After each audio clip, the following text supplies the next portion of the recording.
Present scenario में panchakarma has become the most important emerging part of Ayurveda. It plays very effective role, especially in lifestyle disorders. आज की date में lifestyle disorders का स्तर बढ़ता ही जा रहा है। पंचकर्मा केवल इंडिया में ही नहीं बल्कि इंडिया के बाहर बहुत सारी कंट्रीज़ में आज की डेट में प्रैक्टिस किया जा रहा है। पंचकर्मा जो है बहुत सारी थ्योरीज पे वर्क करता है, जैसे कि पंच महाभूत, त्रिमल, त्रिदोषा, आम जिसको हम अनडाइजेस्टेड मेटाबॉलिक टॉक्सिन्स भी बोलते हैं। इसके अलावा it depends on the status of the patient and severity of the disease. ऐसी सर्विस को हमें बहुत ही साइंटिफिक मैनर में अपने पेशेंट्स को प्रोवाइड करनी चाहिए, और वो हम तभी कर सकते हैं जब हमें खुद पंचकर्मा की डीप नॉलेज हो। कौन से डिजीज़ में कौन सी थेरेपी देनी चाहिए, कितने दिन तक देनी चाहिए, कौन सी औषधि उस पर्टिकुलर प्रोसीजर में काम आएंगी, ये सब हमें तभी पता होगा जब हमें इसकी डीप नॉलेज हो। क्योंकि पंचकर्मा एक ऐसा ट्रीटमेंट है जिसके लिए हमें पेशेंट को पहले काउंसिल करना पड़ता है, एंड काउंसिल हम तभी करेंगे पेशेंट को या तभी कर सकते हैं जब हमें खुद पंचकर्मा की प्रॉपर नॉलेज हो। इस सर्विस को हम पेशेंट को बहुत ही इफ़ेक्टिव वे से प्रोवाइड कर सकते हैं। इसके लिए NABH ने यानी कि national accreditation board for hospitals and health care providers ने कुछ स्टैंडर्ड्स सेट किए हैं जो accreditation programme for panchakarma clinics के अंडर आते हैं, जिनको हमें फॉलो करना चाहिए। इस वर्कशॉप में हम NABH द्वारा बनाए गए एक्रेडिटेशन स्टैंडर्ड्स को डिटेल में बताएंगे, जिससे BMS डॉक्टर जो आयुर्वेदिक प्रैक्टिशनर हैं एंड पंचकर्मा प्रैक्टिस में इन्वॉल्व हैं, वो इस सर्विस को अपने पेशेंट को बहुत ही अच्छे तरीके से प्रोवाइड कर सकते हैं, एंड पेशेंट को भी उनके द्वारा दिया गया पंचकर्मा ट्रीटमेंट का बहुत बेनिफिट होगा, और इस तरह से आप कामयाबी की ऊंचाइयों को छू सकते हैं। पंचकर्मा वर्ड 5 थेरेपीज तक ही लिमिटेड नहीं है। पंच वर्ड संस्कृत में इसको कंसीडर किया जाता है synonym to all, means all Ayurvedic therapies can be included in terms of panchakarma, जिसमें से ज़्यादातर थेरेपीज़ को हम OPD बेसिस पे पंचकर्मा क्लिनिक में परफॉर्म कर सकते हैं। आइए देखते हैं स्कोप ऑफ पंचकर्मा। दोस्तों, किसी भी वर्कशॉप या ट्रेनिंग कोर्स को ज्वाइन करने से पहले हमारे दिमाग में एक क्वेश्चन ज़रूर आता है कि इसका फ़ायदा क्या है, फ्यूचर में ऐसे इस कोर्स से हम कितना पैसा कमा सकते हैं, इसका स्कोप क्या है। तो चलिए देखते हैं स्कोप ऑफ पंचकर्मा। आज पंचकर्मा हमारे देश में नहीं बल्कि हमारे देश के साथ साथ कई कंट्रीज़ में प्रैक्टिस किया जाता है, और इसके पीछे बहुत बड़ा रीज़न है।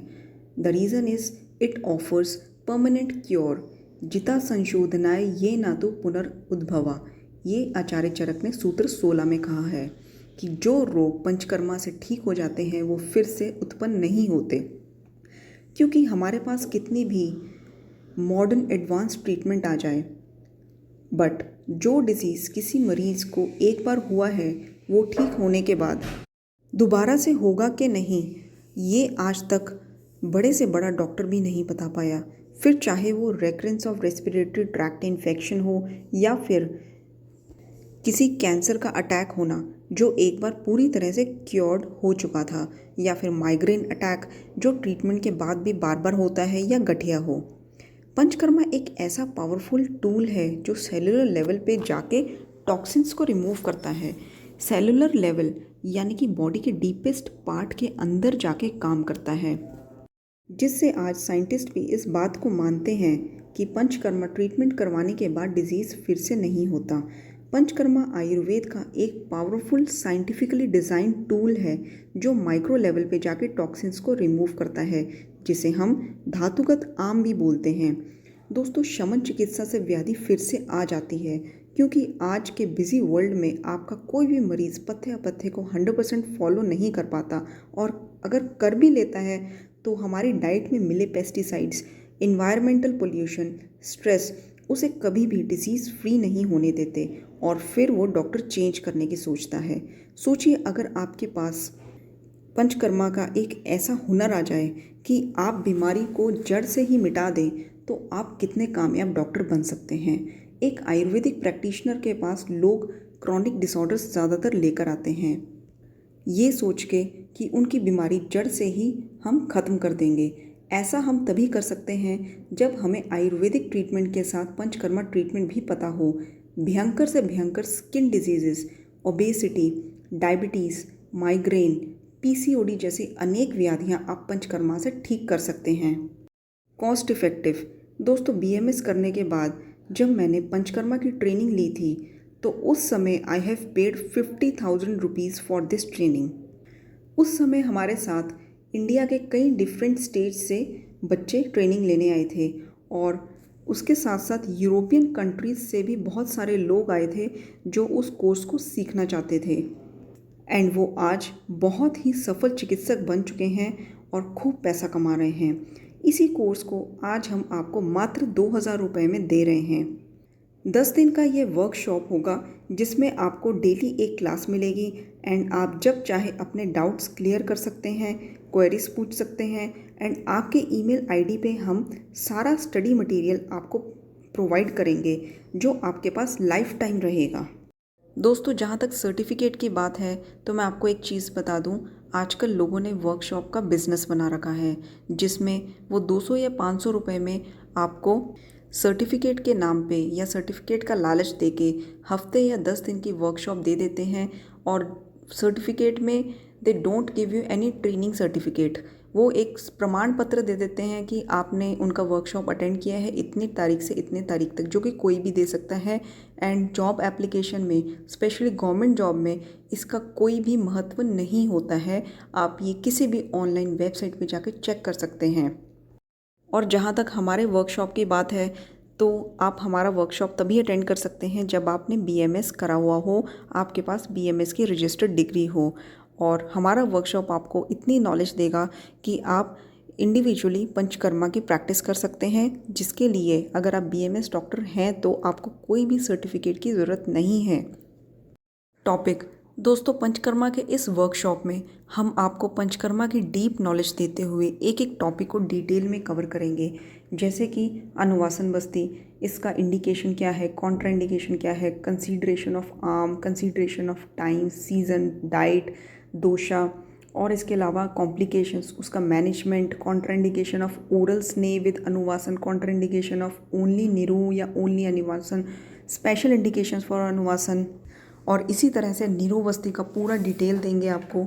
एंड देन षटकर्मा के बारे में बताएंगे, एक एक षटकर्मा में जो एक एक कर्म इन्वॉल्व है उसका डिटेल बताएंगे, जैसे कि नेति है, नेति कितने टाइप्स की है, नेति कर्म क्या होता है, कैसे होता है, क्यों किया जाता है, कौन कौन से डिजीज़ में किया जाता है, इसका क्या बेनिफिट है, नेति और नस्य में क्या फ़र्क है, नौली और विरेचन में क्या फ़र्क है। इस तरह से पूरा षटकर्म कवर कराएंगे। एंड देन नस्य कि इसका डेफिनेशन क्या है, नॉमेनक्लेचर क्या है, सिनोनिम क्या है, बेनिफिट्स क्या है, टाइप्स क्या हैं। एंड चरक ने नस्य के कौन कौन से हर्ब्स बताए हैं, फ्लावर नस्य, रूट नस्य, ट्यूबर नस्य, बार्क नस्य, इस तरह से नस्य को भी डिटेल में कवर करेंगे। इसके बाद हमारा आ जाता है principle of management in ENT by panchakarma. इसमें हम सारा कुछ आपको कवर कराएंगे कि ईएनटी में कौन कौन से डिजीज़ हैं जो पंचकर्मा द्वारा ठीक होते हैं। उसके बाद वमन का बताएंगे आपको डिटेल में। एंड देन मसाज, मसाज में जैसे टाइप्स होते हैं, स्ट्रोकिंग मसाज है, प्रेशर मसाज है, प्रिकर्शन मसाज है, नीडिंग मसाज, ऐसे कितने सारे मसाज के टाइप्स हैं। एक एक मसाज के टाइप्स का हम डिटेल में बताएंगे कैसे की जाती है और कौन से डिजीज़ में मसाज किस तरह से की जाती है, कौन सी मसाज की जाती है, कौन सा ऑयल यूज़ करना चाहिए। And management of chronic disease by panchakarma, इसके बारे में आपको बताएंगे। और इसके बाद स्नेहन के बारे में बताएंगे कि स्नेहन में जो अलग अलग टाइप के स्नेह होते हैं उसमें अलग अलग टाइप्स में एक एक टाइप की प्रॉपर्टी बताएंगे आपको, घृत की क्या प्रॉपर्टी है, तेल की क्या प्रॉपर्टी है। एंड देन किस प्रकार के कोष्ठ में कौन सा स्नेह यूज़ करना चाहिए और कितने ड्यूरेशन तक यूज़ करना चाहिए, उसकी क्या प्रिपरेशन होती है, preliminary procedure of snehana. And then diet plan before snehana and after snehana. इसी तरह से स्वेदन के बारे में आपको डिटेल में बताया जाएगा। और एक क्लास होगी आपकी विरेचन पे। एंड देन उसके बाद है जिसमें हम विरेचन का डिटेल में बताएंगे, herbs, diseases, indications, contraindications, complications, management. And then आपको बताया जाएगा संसर्जन कर्म। Sansarjan karma is very important part of panchakarma. दोस्तों, हम पंचकर्मा प्रोसीजर को अच्छे से परफॉर्म तो कर लेते हैं, लेकिन अगर संसर्जन कर्म हमने ठीक से परफॉर्म नहीं किया तो पूरी मेहनत हमारी बर्बाद हो जाती है, उसमें पानी फिर जाता है। संसर्जन कर्म ठीक से करना पंचकर्मा ट्रीटमेंट के सक्सेस का बहुत बड़ा राज है। तो इसमें हम संसर्जन कर्म के बारे में बताएंगे कि उसका सही तरह से संसर्जन कर्म हुआ, उसका क्या इंडिकेशन है और कैसे किया जाता है, कितने दिन तक किया जाता है, कौन से डिजीज़ में किस तरह का संसर्जन कर्म करना चाहिए, क्या डाइट प्लान होना चाहिए। एंड देन आपको उत्तर बस्ती के बारे में बताया जाएगा और उत्तर बस्ती का डिटेल होगा, इंडिकेशन कॉन्ट्रा इंडिकेशन कैसे परफॉर्म की जाती है, क्या हर्ब्स है, क्या प्रिपरेशन है और इसमें इंस्ट्रूमेंट्स कौन से यूज़ होते हैं। एंड देन रिफ्लेक्सिस के बारे में बताया जाएगा, physiology of diarrhoea, physiology of वमन कर्म का प्रोसीजर होता है, इसकी क्या फिजियोलॉजी है। And role of nerves, emotions, drugs on intestinal motility, colonic motility. उसके बाद बेसिक हर्ब्स की नॉलेज दी जाएगी आपको और उस पर क्या रिसर्च वर्क हुआ उसकी नॉलेज दी जाएगी आपको। दोस्तों जितने टॉपिक्स हमने बताए हैं उससे कई गुना ज़्यादा नॉलेज आपको हमारे क्लासेस में मिलने वाला है। आपको इतना कॉन्फिडेंस आ जाएगा कि आप इंडिविजुअली आराम से अपने पेशेंट में पंचकर्मा प्रैक्टिस कर सकते हैं और आपको सक्सेसफुल रिजल्ट्स मिलेंगे। जो कोर्स हमने 50,000 में किया है, आज मैं वही कोर्स आपको 2,000 में दे रही हूँ, सिर्फ इसलिए ताकि ज़्यादा से ज़्यादा आयुर्वेदिक प्रैक्टिशनर्स पंचकर्मा जैसी प्रैक्टिस को भी परफॉर्म कर सकें और उनको सक्सेसफुल रिजल्ट मिल सके। आपको ये पता चल सके कि हमारे आयुर्वेद में पंचकर्मा जैसा एक कितना पावरफुल, कितना साइंटिफिक टूल है जो हमें आचार्यों ने दिया है आशीर्वाद के रूप में, जिसे आज विदेश में बहुत ही ज़्यादा वाइड रूप में प्रैक्टिस किया जा रहा है। एंड साइंटिस्ट भी इस बात को मान रहे हैं कि पंचकर्मा कैसे माइक्रो लेवल तक जाके काम करता है। दोस्तों हमारा ये बैच स्टार्ट होने जा रहा है 2 जनवरी 2022 से। तब तक आपके पास रजिस्ट्रेशन का टाइम रहेगा। एंड अगर आपको ये कोर्स ज्वाइन करना है तो आप डिस्क्रिप्शन बॉक्स में दिए गए फ़ोन नंबर पर संपर्क करें फर्दर इन्फॉर्मेशन के लिए। Thank you.